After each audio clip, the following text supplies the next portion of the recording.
Havendo número legal, declaro aberta a sessão. Alguma observação com relação à ata da sessão anterior? Não? Tem que anotar aqui, né? Declaro aberta a 83ª sessão.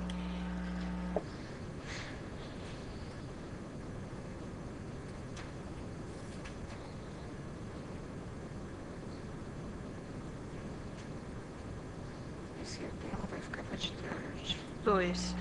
Recurso contra a expedição de diploma 757, dígito 58. Não, assim, filho.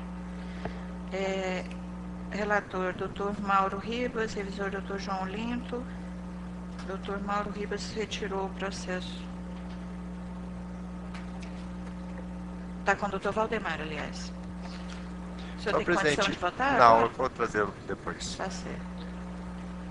Item 3. Conflito de competência 155/90, da relatoria do Dr. Ribamar. Contra-se com vista. Com o desembargador Marcos. Desembargador, o senhor tem condição de trazer ele agora? Não? Item 4. Agravo regimental no recurso contra a expedição de diploma 771, dias 94, da relatoria do Dr. Zacarias. Agravante Fleury Lopes, José Lopes, Erci Soares Ferreira. Agravada Márcia Aparecida Costa Bento. Processo a palavra, doutor Zacarias. Pois não, senhora presidente. Eu havia trazido equivocadamente semana passada esse item. O Dr. Valdemar, que é o revisor, não estava e foi necessário recuar. Mas trata-se do seguinte: um recurso contra a expedição de diploma, oriundo de novo acordo, propriamente quebra de sigilo bancário, não é propriamente a quebra, porque a matéria fica adstrita ao ambiente eleitoral, mas houve pedido nominado quebra de sigilo bancário de um terceiro que teria emprestado sua conta bancária para recepção de depósitos e movimentação em torno de campanha. Os fatos narrados na inicial dão conta de que esse cidadão teria emitido vários cheques para pagamento de despesas ligadas à captação ilícita de sufrágio. Ele, a princípio, havia sido arrolado no recurso como parte, exposto que ele não é integrante de nenhuma agremiação, não era candidato, eu acabei excluindo do polo passivo. Mas havia o pedido de quebra de sigilo bancário para que viessem as informações da movimentação de sua conta, sobretudo no período eleitoral. Eu, em decisão monocrática, deferi essa quebra do sigilo bancário e contra essa decisão é que se coloca o agravo regimental que eu trago para a apreciação da Corte. O parecer do Ministério Público Eleitoral é pela rejeição do regimental, pelo conhecimento e improvimento do regimental. É esse o relatório. Algum questionamento? O senhor rejeitou, o senhor concedeu então a concedi a tutela. O senhor achou que essa pessoa era muito importante para o caso? Pela narrativa dos fatos, sim. A conduta a ela atribuída está diretamente ligada aos fatos narrados no recurso. Receber em sua conta... Sim, ela emprestou a conta para transitar dinheiro na prestação oriundo de de arrecadação, oriundo de fundo partidário. Deve ser de arrecadação. A princípio aponta-se como recurso de origens ilícitas. Depois, no mérito, eles vêm e falam de um empréstimo, aquela história dos empréstimos. E um recurso, uma quantia razoável, 100 e tantos mil. Mas ela não era candidata? Não, essa pessoa não é candidata, é estudante. Segundo sua qualificação, é estudante. E houve pelo menos um indício de que o dinheiro migrou dessa conta para outra conta ou foi sacado? Há indícios de que foram feitos pagamentos. A inicial do recurso contra expedição de diploma aponta a emissão de vários cheques do mesmo valor. Pagamentos com cheques? Com cheques. Para E pessoas aí, definidas a razão da quebra. que estariam ligadas a determinada campanha. Isso. Envolvidos com a campanha. Nesses casos aí parece que já aflora bem as evidências. Eu adianto que eu tenho já no gabinete, as informações já foram prestadas, eu não juntei aos autos e as deixei reservadas. Se a corte decidir que não era o caso de adoção da medida, eu as inutilizo e não junto ao processo. Agora só deixou todo mundo curioso. Mas eu não examinei ainda.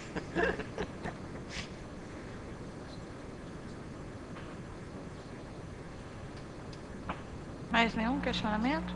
Doutor Zacarias, o voto, por favor. O meu voto, senhora presidente, é exatamente no sentido de que, havendo indícios de que efetivamente a conta daquele cidadão, o cidadão chama-se Calei Ricardo, de que efetivamente a conta daquele cidadão foi utilizada para circulação de capital envolvido na campanha, seria interessante a adoção da medida para afastar, ainda que momentaneamente, o sigilo bancário e trazer para os autos essas informações no interesse da realização da eficácia do interesse público de examinar a rigidez das contas eleitorais e, consequentemente, examinar a rigidez do pleito eleitoral naquela municipalidade de Novo Acordo. Então, portanto, estou votando pela rejeição pelo improvimento do regimental na esteira do parecer do Ministério Público Eleitoral. Eu acompanho o relator, senhora presidente, imaginando que com a juntada desses documentos ele passe a correr sobre o segredo da justiça, né? Sim. Eu acompanho o relator. Deve estar sobre o manto do sigilo desde os primeiros momentos. Só no momento da juntada. Da juntada é que passa a ser interessante. Doutor Mauro? Acompanha também. Doutor João Lindo? Eu acompanho também com as ponderações do juiz Valdemar quanto ao segredo de justiça. Desembargador Marco? Acompanho o relator, sabe? Doutor Ribamar? Assim, pela rejeição, mas pela negativa de provimento aos infringentes. Eu voto pelo improvimento, senhor. Tá. Senhora presidente, não vou pedir vista dos autos. Vista ao doutor Ribamar. Ficou curioso, hein, doutor Zé Ribamar? Para ver se acha uma pontinha lá, especular. 5. Embaixo da declaração na ação cautelar 103/94, relator doutor Zacarias, embargante Manuel Araújo Palmas, embargado o acórdão de folha 789 e 790. Senhora presidente, estes 3, 5, 6 e 7, conforme já anunciado anteriormente, nós traremos amanhã. Amanhã, né? Tá, 8 então. Recurso eleitoral 1985, Aparecida do Rio Negro, também doutor Zacarias. Recorrente Pedro Luiz de Carvalho Neto, recorrido coligação. O progresso não pode parar. Embora o progresso não possa parar, eu não consegui progredir nesse caso. Tá bom. Então, não tendo mais processo, está encerrado. Sim, doutor. É que eu tive em Brasília, eu gostaria de trazer à corte um pequeno relatório lá do sim, encontro que eu participei. Claro. Né, trata-se do 5º Fórum de Educação à Distância do Poder Judiciário. E eu achei muito interessante, foi muito oportuno assim, o conhecimento dessa nova forma de educação, que eu confesso que nunca não conhecia esse de perto, nunca fiz curso à distância, mas eu observei que há um grande progresso, né, e com bons argumentos, né, para o seu aprimoramento e desenvolvimento. O primeiro dia ele consistiu numa oficina, onde foi apresentado 2 campos de estudos, a plataforma Moodle, né, onde funciona esse sistema, e uma segunda oficina que eu fiz parte, trata-se das práticas de docência online, né, foi quando eu tive a oportunidade de conhecer melhor a matéria. Essa forma de ensino, ela tem várias vantagens, né? A primeira delas é a economicidade, né? Na capacitação tanto de servidores quanto de magistrados, o que reduz a necessidade da participação do ensino presencial, isso aí com diárias, com um enorme benefício na economia. Também a democratização do ensino, né, onde se oportuniza o incremento de número de vagas, e uma utilização lá que eu achei muito interessante, pagador Marco, são as soluções de correções.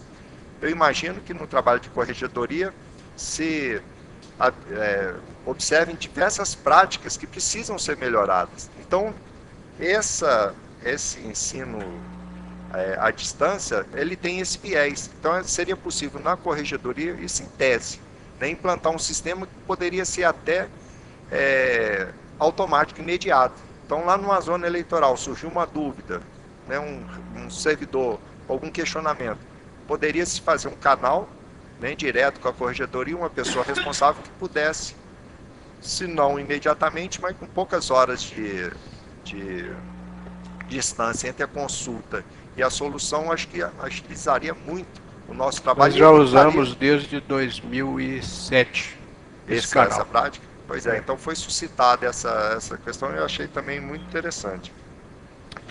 Ele tem como objetivo também o desenvolvimento de competências, né? Isso aí é a valorização da prata da casa, né? Preparo de coordenadores, equipes de produção, tutores, e também o suporte técnico e integração institucional. Eu observei também que esse sistema ele possibilita a utilização de outros mecanismos que já estão em uso de forma gratuita.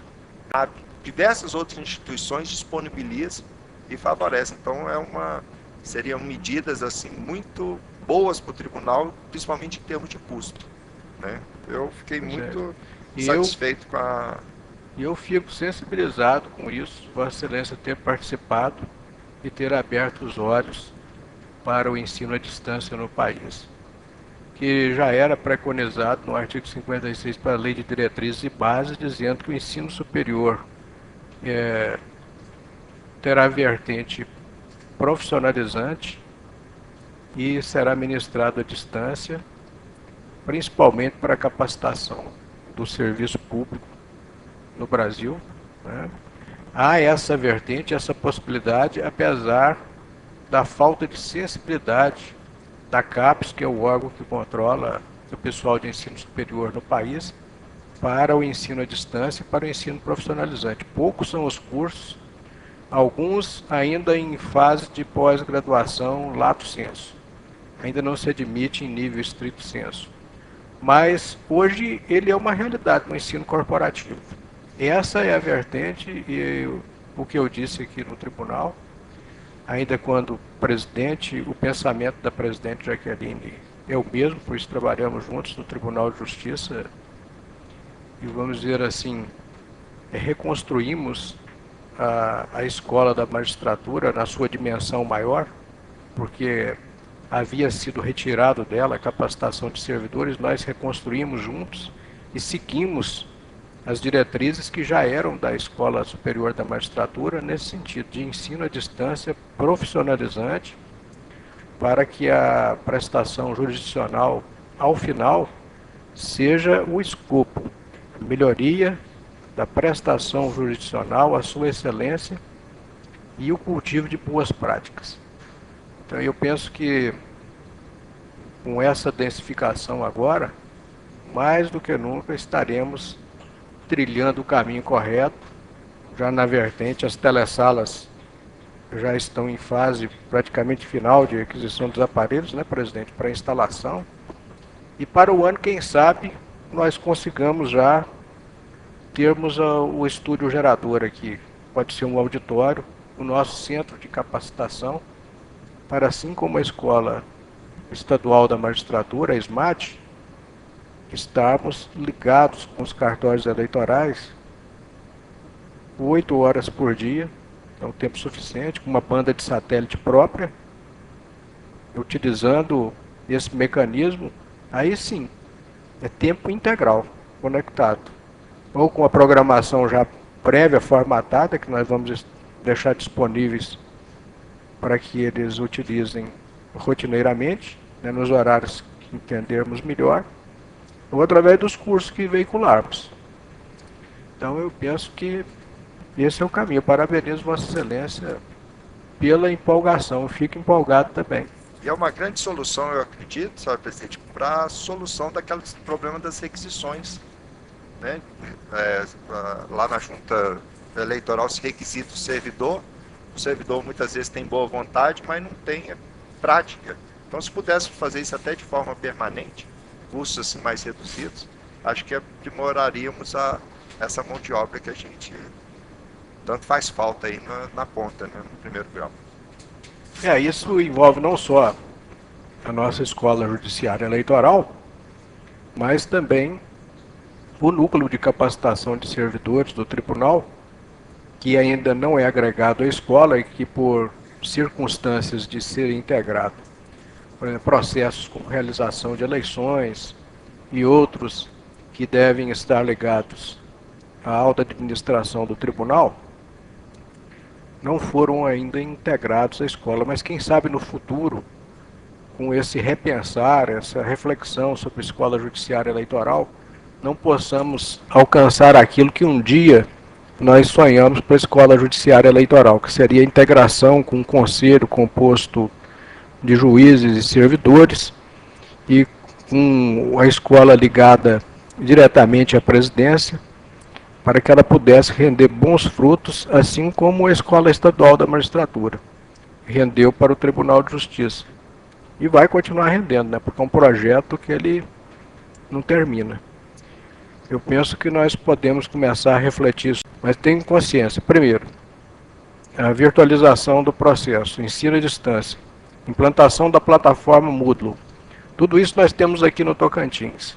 Se o tribunal se interessar e a escola quiser, o núcleo de capacitação quiser, nós já podemos começar a migrar essas tecnologias para dentro do TRE, inclusive com o apoio da Escola da Magistratura, para que isso aconteça de uma forma bastante segura e que renda bons frutos. Eu penso que é por aí.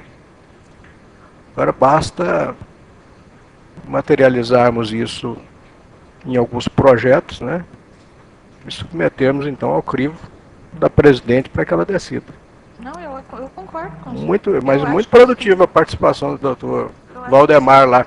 Que a gente fica falando, mas assim, às vezes as pessoas precisam ir fora e ver o que está acontecendo.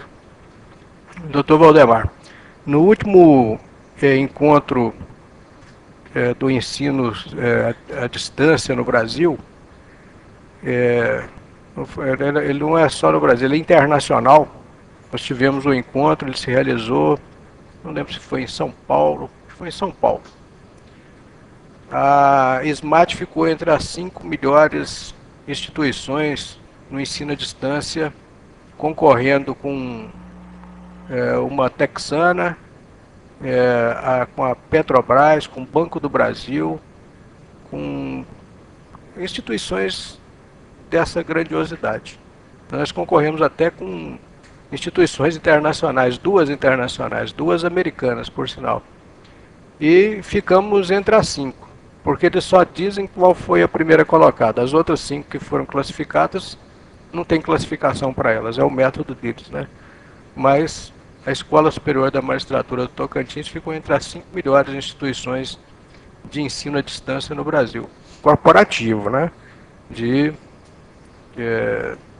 Não apenas governamental. Envolve também empresas da iniciativa privada. Não, acho que a ideia é essa mesmo. Nós temos um país com poucos recursos e distâncias enormes. Temos que usar a racionalidade, né? A tecnologia a nosso favor. Tem que ser assim. Tem que ser. Que coisa boa que o senhor voltou empolgado. Vai trazer muita ideia para nós aqui, com certeza. Então está encerrado, gente. Obrigada.